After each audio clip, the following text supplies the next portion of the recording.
और वो यकीनी तौर पर तन्हाई नहीं महसूस करेगी। हाँ डैडी, मिस्टर जॉर्ज तो बहुत ही दिलचस्प आदमी है, बड़ी पुरलुत्फ गुफ्तगू करते हैं हम दोनों, एनी ने खुश होकर कहा। इसीलिए तो मैं मिस्टर जॉर्ज से दरख्वास्त कर रहा हूँ कि यहीं क़याम करें और एक तवील वक्त हमारे साथ गुजारें। मैंने मिस्टर जॉर्ज को इसके लिए तैयार कर लिया है डैडी, वो हमारे साथ खासा वक्त गुजारेंगे, एनी ने कहा। वाकई मुझे यकीन है कि तुमने ऐसा कर लिया होगा, क्योंकि बहरहाल तुम एक बासलाहियत लड़की हो। और मिस्टर जॉर्ज, मेरा ख्याल है आपका वक्त भी एनी के साथ बुरा नहीं गुजरा होगा। यकीनन एनी मुझे आपके बारे में और अपने बारे में बहुत कुछ बताती रही है। मैंने मानी खेज लहजे में कहा, लेकिन आइजक पीटर ने मेरे उस लहजा पर तवज्जो नहीं दी और हंसने लगा। रात का खाना खाने के बाद हम लोग काफ़ी देर तक गुफ्तगू करते रहे। फिर एनी ने सोने की इजाज़त तलब की और उठ कर चली गई। क्या तुम्हें भी नींद आ रही है मिस्टर जॉर्ज? आइजक पीटर ने मेरी तरफ देखते हुए पूछा। नहीं, ऐसी तो कोई बात नहीं। क्या आप बैठना चाहते हैं? हाँ, मैं सोच रहा हूँ क्यों ना हम लोग कुछ देर बातें करें। ठीक है, मैं तैयार हूँ। तब मैं कॉफ़ी के लिए कह कर आता हूँ। कॉफ़ी पीते हुए हम लोग गुफ्तगू करेंगे, आइजक पीटर ने कहा और बाहर निकल गया। थोड़ी देर के बाद एक मुलाजिम के हमरा वापस लौटा। मुलाजिम कॉफ़ी की ट्राली धकेलता हुआ लाया था। उसने ट्राली वहीं खड़ी कर दी और बाहर निकल गया। तब आइजक पीटर ने दरवाज़ा बंद कर दिया। बात दरअसल ये है मिस्टर जॉर्ज कि मेरी माली हालत बहुत ज़्यादा अच्छी नहीं है। गवर्नमेंट मुझे एक माकूल मुआवजा देती है, वही गुजर बसर का जरिया होता है। हालांकि मेरे अखराजात बहुत ज़्यादा नहीं है, क्योंकि चंद मुलाजमीन और एनी के अलावा मेरा है ही कौन। लेकिन मैं अपने साइंसी तजर्बात के लिए कोई इमदाद नहीं कबूल करता। बस यूँ समझ लो कि ये मेरा शौक़ है और इससे मेरे जज्बात वाबस्ता है। चुनाचे आमदनी के लिए मैं हमेशा परेशान रहता हूँ और इस तगो-दो में लगा रहता हूँ कि इन तजर्बात पर होने वाले अखराजात के लिए मुझे कुछ न कुछ मिलता रहे। अगर मैं इस बारे में हुकूमत की कोई पेशकश कबूल करूँ तो जानते हो क्या होगा? उसने रुक कर मुझे देखा और मैंने गर्दन हिला दी। हुकूमत मेरी जान को आ जाएगी। वो ज़्यादा से ज़्यादा मुझसे फ़ायदा उठाने की कोशिश करेगी, लेकिन मैं सिर्फ इस हद तक यही मुनासिब समझता हूँ, यानी यह कि पुलिस की थोड़ी बहुत मदद कर दूँ। तुम करना क्या चाहते हो मिस्टर पीटर? मैंने पूछा। और मेरे दोस्त है, आइजक पीटर कोई मामूली इंसान नहीं है। मेरे ज़हन में ऐसे ऐसे फार्मूले हैं कि अगर इनकी तकमील हो जाए तो मैं सारी दुनिया को हैरान कर दूंगा, लेकिन मजबूरियाँ इनकी तकमील में मेरे आड़े आ जाती हैं। हाँ, लेकिन इन तजर्बात के लिए तुम्हें दौलत की ज़रूरत होगी। दौलत? आइजक पीटर ने गहरी सांस ली। दौलत के बगैर दुनिया का कौन सा काम होता है? अजीब बात है, तुम्हारी दुनिया में दौलत कितनी बड़ी हैसियत रखती है, इसका अंदाज़ा मैं लगा चुका हूँ। हाँ मेरे दोस्त, आइजक पीटर ठंडी सांस लेकर बोला। लेकिन इस सिलसिला में मैं तुम्हारी क्या मदद कर सकता हूँ? मैंने सवाल किया। यही सोच रहा हूँ कि तुम्हें बताऊँ या ना बताऊँ, आइजक पीटर ने कहा। बताने में कोई हर्ज नहीं है, सिर्फ एक। वो क्या? तुम ये ना समझ लो कि मैंने तुम्हें चंद लम्हात में भी आराम नहीं करने दिया, और इस दिलचस्पी की वजह सिर्फ ये थी कि जो मैंने फौरन बयान कर दी। मेरा ख्याल है आइजक पीटर, तुमने एक अच्छे इंसान की हैसियत से एक बात पहले ही वाजे कर दी थी। कौन सी बात? मुझे याद नहीं, पीटर ने कहा। तुमने कहा था कि मेरे मामले में तुम बिल्कुल बेगर्ज नहीं हो। हाँ, कुछ कमजोरियों के बावजूद मैं कुछ असूलों पर जरूर कारबंद रहता हूँ। मैंने तुम्हें धोखे में नहीं रखा था, यह बात मैं मानता हूँ। इसलिए तुम मुझे बताने में तरद्दुद ना करो। जो कुछ मैं तुम्हें बता रहा हूँ इसमें तुम्हें भी दिलचस्पी होगी। मुझे बताओ, पिंकी तुम्हारी महबूबा थी? हाँ, वो मेरी औरत बन चुकी थी और इसे बेकन ने कत्ल कर दिया। बेकन ने? सिर्फ बेकन ने? मैंने पुरजोर लहजे में कहा। तुम्हारे ज़हन में बेकन के खिलाफ इंतकाम का जज्बा नहीं उभरा? मैं इसे इंतकाम लेना चाहता हूँ। उसने न सिर्फ यह कि तुम्हारी दोस्त पिंकी को कत्ल किया, बल्कि उसके कत्ल के इकदाम में तुम्हें भी फांसने की कोशिश की। ये कोशिश तुम्हारे कत्ल की हैसियत रखती है। अगर वो कातिल की हैसियत से तुम्हें पुलिस के हवाले ना करना चाहता तो शायद अपने तौर पर तुम्हें भी कत्ल करने की कोशिश करता, लेकिन उसने तुम्हें कत्ल करने के लिए दूसरा जरिया निकाला, यानी यही कि तुम्हें पिंकी के कत्ल के इकदाम में मौत की सजा मिल जाए। हाँ, तुम्हारे कानून की बात है, तुम्हारा कानून मुझे मौत की सजा ही देता। तुम्हारा ख्याल दुरुस्त है। तो फिर तुम इससे इंतकाम नहीं लोगे? क्या यह मुनासिब होगा कि वो इस दौलत से ऐश करे जो तुम्हारी और पिंकी की मलकियत थी? हरगिज नहीं। यही मेरा प्रोग्राम है मेरे दोस्त। मैंने बेकन के बारे में पूरी तफसीलात मालूम कर ली है। मैं उसकी रहायशगाह से भी वाकिफ हूँ और उसके मशागल से भी। चुनाचे तुम उससे अगवा कर लो, हम उसे इस तहखाने में ले आएंगे और यहाँ उससे मालूमात हासिल करेंगे। दरअसल बेकन कोई शरीफ इंसान नहीं है, उसके साथ बहुत से गुंडे हैं और मैं लड़ने भिड़ने वालों में से नहीं हूँ। तुम इससे निपट सकते हो। मैं खामोशी से आइजक पीटर की शक्ल देखता रहा और फिर मैंने गहरी सांस लेकर कहा, मुझे तुम्हारी तजवीज़ से इत्तेफाक है मिस्टर पीटर। फिर तो हम दोनों इस दौलत को हासिल करके तकसीम कर लेंगे और उसके बाद ही हम दूसरे काम करते रहेंगे। मुझे मंजूर है, मैंने कहा और पीटर खिल उठा। खुदा की कसम गोल्ड, अगर तुम मुझसे ताउन करते रहो तो हम तहलका मचा देंगे। तुम अनोखी खसूसियात का मालिक हो और मैं अनोखी जहानत का। ऐसी ऐसी तरकीबें इस्तेमाल करूंगा दौलत हासिल करने की कि दुनिया दंग रह जाएगी। मैं खामोशी से उसकी सूरत देखता रहा। आइजक पीटर की आंखों में मुस्तकबिल के ख्वाब लहरा रहे थे और उसका चेहरा चमक रहा था। फिर इस सिलसिला में क्या करना है पीटर, मैंने पूछा। कल दिन में मैं तुम्हें सारी तफसीलात समझा दूंगा, बस अब आराम करो, पीटर ने कहा और उठ गया। दूसरी सुबह नाश्ते पर बेशुमार चीजें थी और एनी हंस रही थी। उसकी आंखों में शरारत थी। वाह भाई, आज हमारा बावर्ची किस बात पर खुश होगा। बड़ा उम्दा नाश्ता बनाया है इसने और ये अच्छा ही है क्योंकि आज का दिन भी मसरूफ दिन है। एनी खामोशी से हंसती रही थी, लेकिन जब आइजक ने उसे इजाजत तलब की और कहा कि मुझे ले जा रहा है तो एनी चौंक पड़ी। क्या मतलब डैडी, क्या मतलब हुआ इस बात का? ओह बेबी, हम थोड़ी देर के बाद वापस आ जाएंगे और ये आपके साथ होंगे। हाँ, अब यकीन से कह रहे हैं डैडी? क्या मतलब? आइजक ने ताज्जुब से पूछा। आज तक का रिकॉर्ड आपने किसी भी काम के आदमी को यहाँ नहीं छोड़ा है। मेरे बारे में तुम्हारे ख्यालात बेहद खराब है बेबी, और ये अच्छी बात नहीं है, आइजक ने हंसते हुए कहा। मिस्टर जॉर्ज, क्या आप डैडी के मुलाजिम हैं? नहीं मिस पीटर, मैंने कहा। तो आप खुद वादा करें कि आप वापस आएंगे। हाँ, मैं वापस आऊंगा मिस पीटर। तब ठीक है, अब तक आप एक अच्छे इंसान साबित हुए हैं, मैं आपकी बात पर यकीन किए लेती हूँ, एनी ने कहा। और आइजक पीटर हंसता हुआ मेरे साथ बाहर निकला। थोड़ी देर के बाद मैं उसके साथ उसकी कार में जा रहा था। आइजक पीटर रास्ते भर मुझे इन रास्तों की तफसील समझाता रहा और फिर बोला, इसके बावजूद मैं खुद भी तुम्हारे साथ रहूंगा। रास्तों की तफसील मैंने तुम्हें सिर्फ इसलिए बताई है कि तुम्हें आइंदा इसकी जरूरत पेश आएगी। फिर कुमदा से इलाके में उसने एक जगह कार रोक दी। वो सब्ज रंग की इमारत देख रहे हो? हाँ, वो बैकन की कोठी है। ठीक है, बैकन मुझे तो पहचानता है, लेकिन मौजूदा शक्ल में तुम उसके लिए अजनबी होगे। तुम अगर चाहो तो उस कोठी में दाखिले का जायजा ले सकते हो। मेरा ख्याल है काफी है मिस्टर पीटर। क्या मतलब? क्या उसे अगवा करते वक्त तुम मेरे साथ होगे? हाँ, मैं ही तुम्हें यहां तक लाऊंगा, लेकिन अंदर सिर्फ तुम दाखिल होगे। मैं यहां तुम्हारा इंतजार करूंगा। ठीक है, इतना काफी है, मैं उसे ले आऊंगा, मैंने जवाब दिया। और आइजक पीटर देर तक मुझसे गुफ्तगू करता रहा। फिर उसने कार वापस मोड़ दी। इसके बाद वो काफी देर तक बाजारों की सैर करता रहा। उसने मेरे लिए बहुत सी चीजें खरीदी, गालिबन वो मुझे खुश करना चाहता था। और फिर दोपहर के खाने से कबल हम घर वापस लौट आए। यानी हमें देखकर खुश हो गई थी। बाकी दिन हस्बे मामूल गुजरा। आइजक पीटर भी किसी काम से चला गया था और फिर वो रात ही को वापस आया। रात का खाना खाने के बाद देर तक गुफ्तगू होती रही, यहां तक कि एनी को नींद आने लगी। वो सोने के लिए अपने कमरे में चली गई। उसकी दानिश में हम दोनों भी सोने के लिए आ गए थे, लेकिन रात के पहले पैर आइजक मेरे कमरे में पहुंच गया और उसने मुझे आवाज दी, अंदर आ जाओ आइजक। मैंने जवाब दिया और वो अंदर आ गया। क्या तुम तैयार हो? हाँ, तो फिर आओ चलें, उसने कहा और मैं फौरन उसके साथ बाहर निकल आया। आइजक ने इस वक्त एक अजीब लिबास पहना हुआ था। मैंने उस पर तवज्जो नहीं दी। फिर जिस कार में बैठकर आइजक चला वो भी मेरे लिए नई थी। काफी बड़ी कार थी और मैंने आइजक के पास पहली बार इसे देखा था। रास्ते भर खामोशी रही। आइजक किसी गहरी सोच में डूबा हुआ था, यहां तक कि हम उस जगह पहुंच गए जहां दिन में आए थे। गोल्ड, आइजक आहिस्ता से बोला, हम अपनी मतलूबा जगह पर पहुंच गए हैं। मैं देख रहा हूं तुम किसी किस्म की झिझक तो महसूस नहीं कर रहे। कतई नहीं, लेकिन क्या तुम्हें यकीन है कि बैकन इस वक्त अपने मकान में होगा? हाँ, मैंने उसके बारे में पूरी मालूमात हासिल कर रखी हैं, तो मैं चाहता हूं मेरा इंतजार करो। मैं दरवाजा खोलकर नीचे उतर गया और इसी वक्त आइजक ने मुझे पुकारा, सुनो गोल्ड, ये रख लो। तुम इसे बेहकीकत समझते हो, लेकिन यह बड़ी कारआमद होती है। इसकी एक झलक दूसरों को हवास बाख्ता कर देती है। इसने मेरी तरफ एक पिस्तौल बढ़ाते हुए कहा, नहीं आइजक, मुझे इसकी जरूरत नहीं है। मैं लापरवाही से कहा और फिर उसकी बात का इंतजार किए बगैर आगे बढ़ गया। इस इमारत के सामने के हिस्से में रोशनी थी, इसलिए मैं कभी समत चला गया जहां राहदारी ज्यादा ऊंची नहीं थी। मैंने एक ही छलांग में उसे तय कर लिया और इमारत में दाखिल हो गया। इमारत ज्यादा तवील नहीं थी।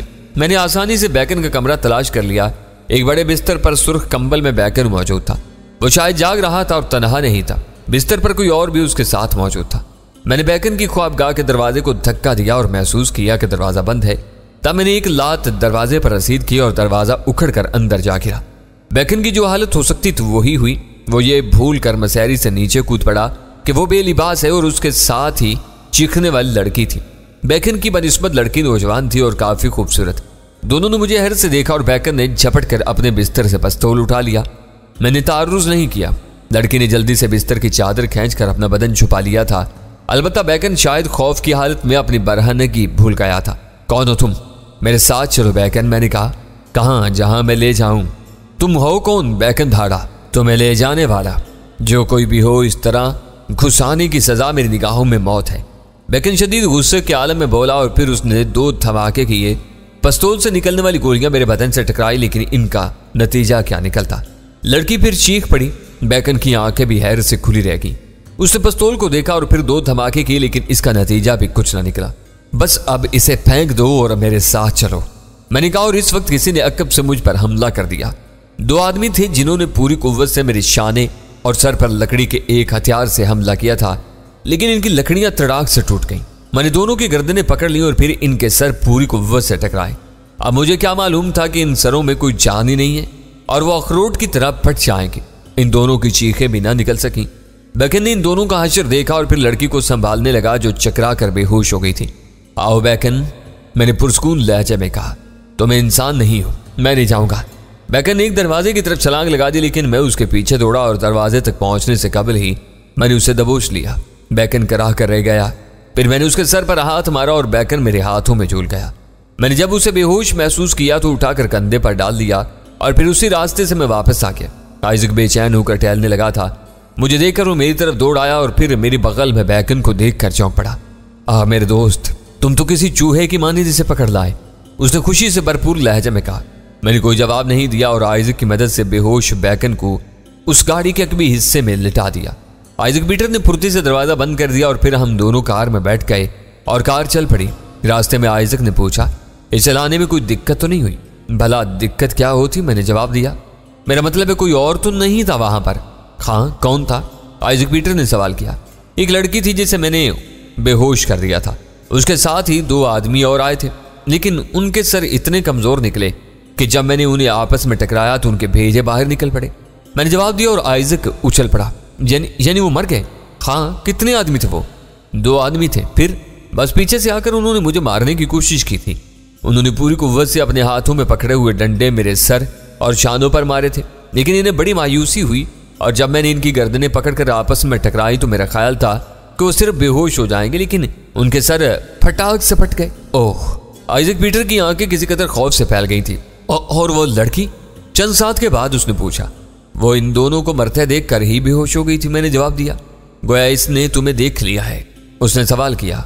हाँ, उसने मेरी शक्ल तो देखी थी। ओह, इसका मकसद है कि तुम्हारी ये मौजूदा सूरत है फौरन तब्दील करना पड़ेगी, क्योंकि इस शक्ल में तो तुम और खतरनाक हो गए हो।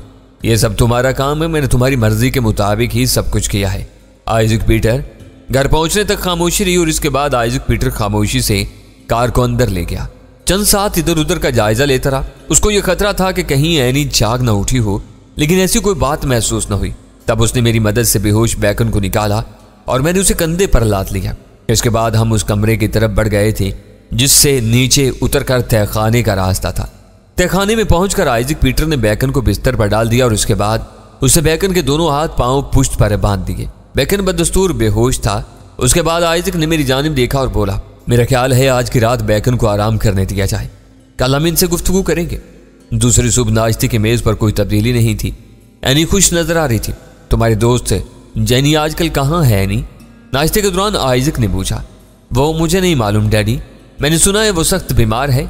ओह, किससे सुना है डैडी? इसका दोस्त पाल मिला था। तब मैं इसकी आयात को जाऊंगी। चली जाऊं डैडी? ये तो तुम्हारा फर्ज है नहीं। आप मेरे साथ चलेंगे मिस्टर जॉर्ज? मेरे दोस्त आपसे मिलकर खुश होंगे। अगर वो सख्त बीमार हुई तो इस वक्त मिस्टर जॉर्ज का जाना मुनासिब ना होगा। बेहतर है कि आज तुम तनहा जाओ। अगर वो ठीक हो तो इससे अपने दोस्त जॉर्ज का तज़किरा कर देना और फिर किसी दिन मुलाकात भी करा देना। आइजक पीटर बोल उठा। ठीक है। एनी ने गर्दन हिला दी। सूरज बुलंद हुआ तो एनी चली गई। उसके जाने के बाद आइजक पीटर ने अपनी लेबार्टरी से चंद मशीनें उठाई और मेरे पास पहुंच गया।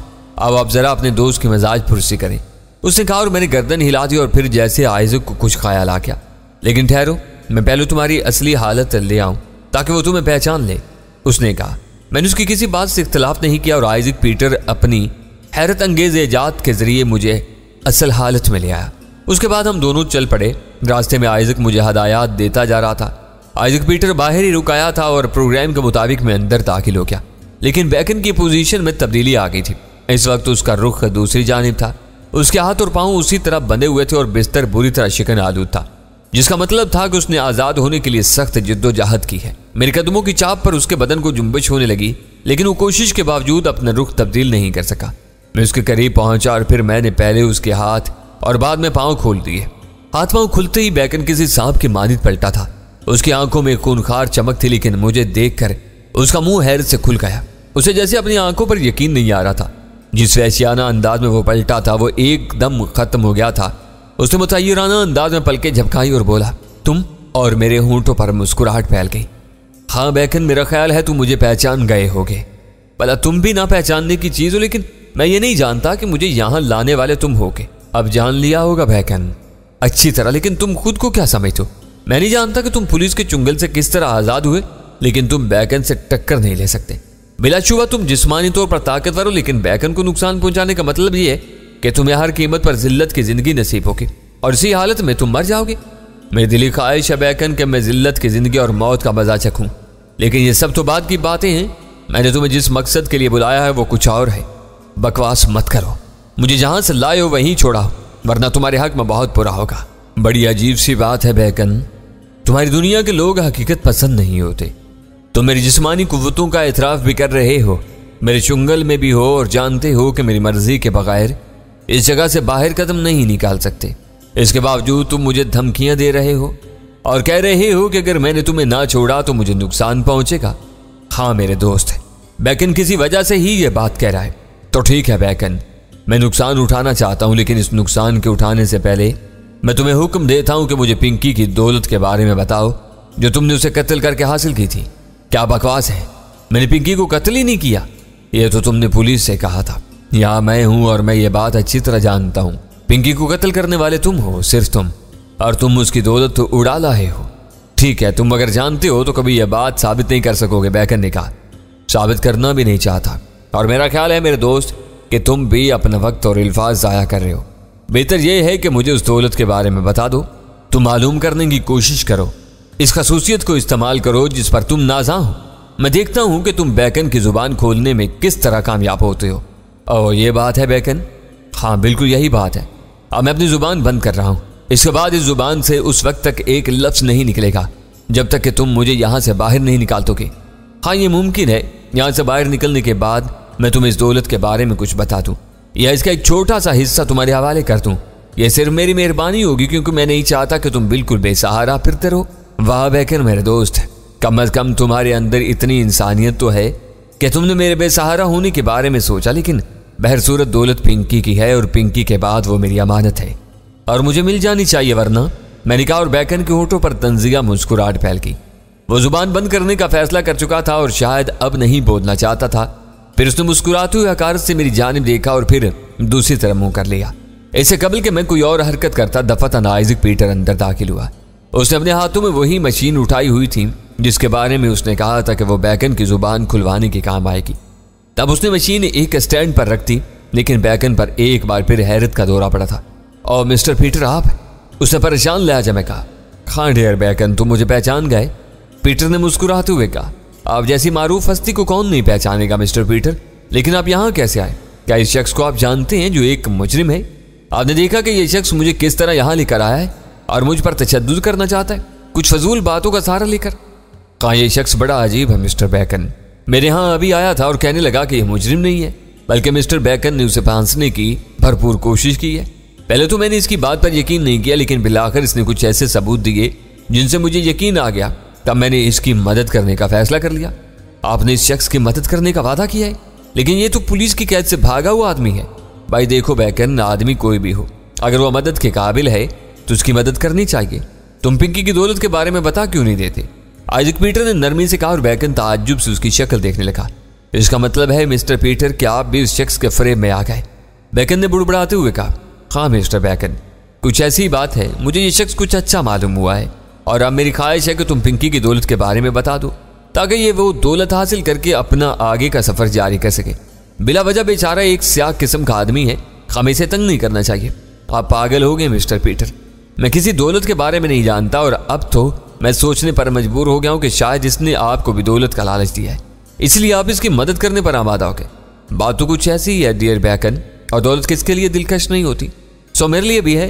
तुमने इसकी दौलत पिंकी को कत्ल करके इसे इसके जुर्म में फंसा कर वो दौलत हासिल करी और अब मैं इसके जरिए वो दौलत तुमसे हासिल करना चाहता हूँ। इसमें बुरी कौन सी बात हो सकती है? लेकिन मुझे ताज्जुब है मिस्टर पीटर कि आप जैसा शख्स भी इतनी गंदगी पर उतर सकता है। बैकन जहरीला लहजा में बोला, दौलत के लिए हर शख्स एक आम इंसान बन जाता है। बैकन मेरे दोस्त, अब तुम्हें इसके बारे में बता ही देना चाहिए। इसकी वजह यह है कि अगर मैं इसकी पुश्त पर हूं तो भला कौन सी बात छुप सकती है? Mister Peter,